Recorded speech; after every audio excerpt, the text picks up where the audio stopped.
You ready, B? Let's go get him. So cute. All right, so have you ever played Never Have I Ever? Oh God, I hate that game. I despise that game. Never have I ever sucked a strap on. Okay. You can't drink through that? Nah. Well, listen. All right. Hold on. Ooh. Okay. Wait, let me drink twice. So, listen, that is such a liberating experience, and we'll talk about it later on our live, but whoo child, it's not ghetto. Okay. Never have I ever had a threesome. I can't relate. Wait, really? You haven't had a threesome? No. Oh, shit. I attempted, and the one attempt, it was just fucking a catastrophe. Like, it was just terrible. Now that I'm like an adult and I know my love language, like, pretty sure I'm not gonna do a threesome unless I'm like in a foreign country. That way the bitch can't call us and like, cause no ties. Okay. I don't need no mob ties. Fuck that. So this is actually like a perfect introduction to our topic today. Yeah. All about being sex positive. Like, it is a concept and idea about how we think about sex. It's just the association that we're at, regardless of what we decide we want to do, how we want to experiment or explore our sexuality. It's not a bad thing. It's actually fucking normal. Yeah. You know, like, so yeah, like I heard you say things like it's weird, you know, the threesome you had was weird, or even that you need to get out of the country to do it. And I'd have to ask, like, why? Like, why run away to do something that you actually like? For me, I feel like I fulfill my relationship by itself. Like, I'm not doing a threesome unless I'm in a fucking relationship. I'm not giving you that unless, like, we're bound. So, according to the International Society for Sexual Medicine, a sex-positive person tends to have the following traits. They're open to learning more about sex and different sexual activities. They try to understand their bodies via masturbation, their partner's bodies, and all of the physical, emotional, and psychological aspects involved with intimacy. They comfortably ask questions about sex to satisfy their curiosity. They understand the importance of safe sex for both themselves and their partners. Safe sex includes and is not limited to discussing your sexual history, using condoms, and being tested regularly for sexually transmitted diseases. It also includes boiling your strap-on. Hey. Sex can be discussed without shame or awkwardness. It's not a taboo subject.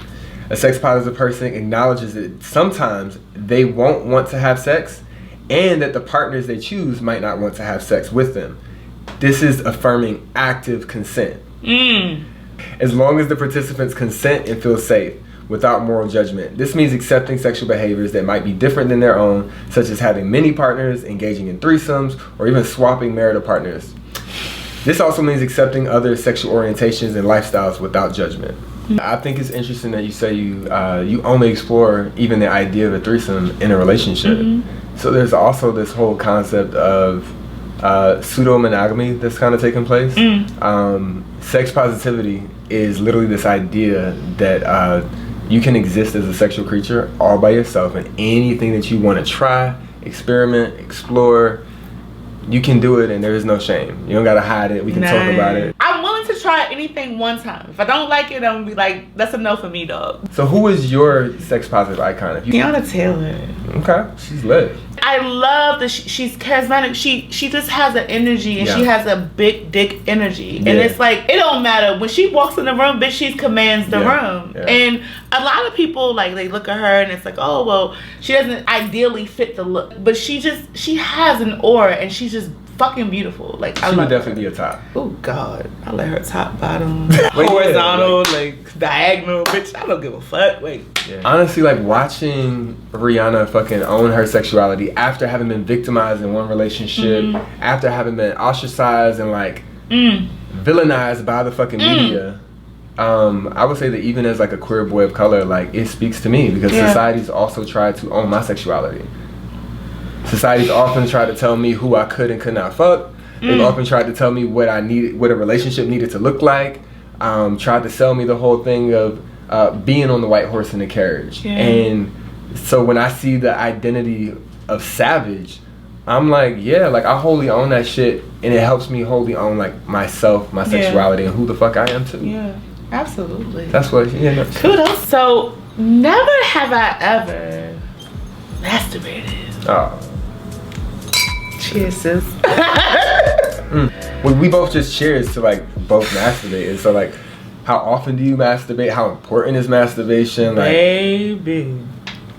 Listen, I grew up knowing that masturbation was important for mental health, for being, personal. Like, my mother taught me that if you don't know what to do with your own body, you're not going to know how to teach another person, number one, and you're not going to know what to actually receive. And it's crazy because I know so many women who actually think that, like, masturbation is like some bad thing. Like, absolutely not. And like sex toys is bad. Even though I'm in a relationship, I masturbate. We could be watching a movie and I will go to the nightstand, grab my toy, and be like, listen, sis, that's lit. Chill out.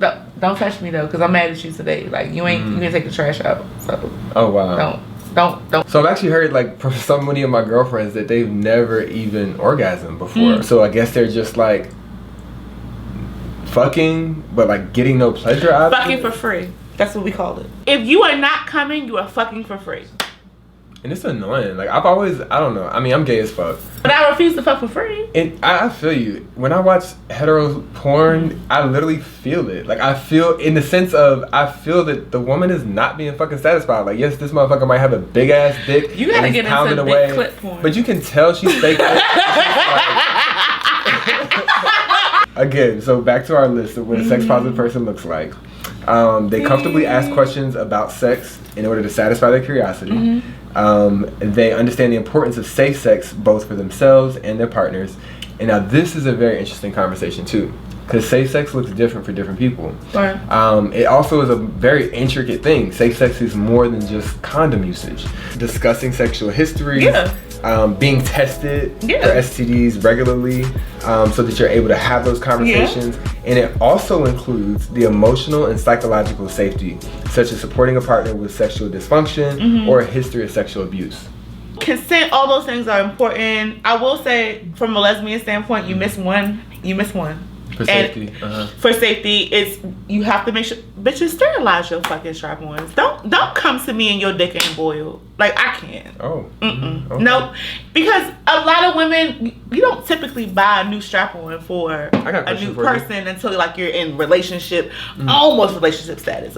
Do you type bitch I am, I'm gonna make you buy one. Do you always use condoms? Absolutely.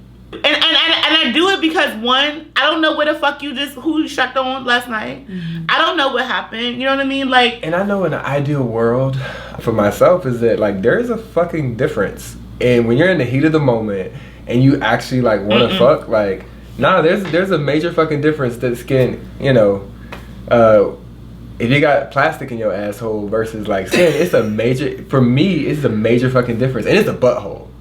This is a butthole I'm talking about. I get it. Butthole, but it shouldn't be a difference. It's still a crevice, and crevices are meant to be protected. So, also, if you manage, for any reason, like, not to have a condom, conversation is so important. I think that's why they introduced this aspect in safety. Yeah. Being able to talk to your partner before you lay down. And one thing my fucking professor taught me in college, if you're not comfortable asking the person about their sexual history, you probably shouldn't fuck them. You should not be fucking them.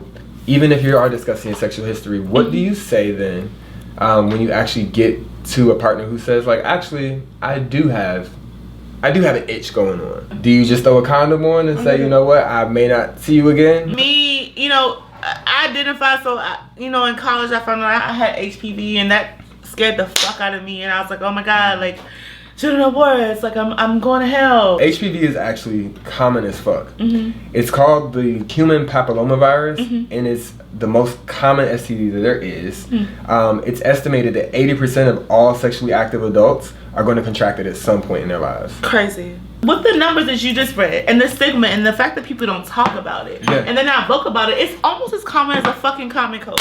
Like, I can go outside and catch a cold, and I can name it HPV.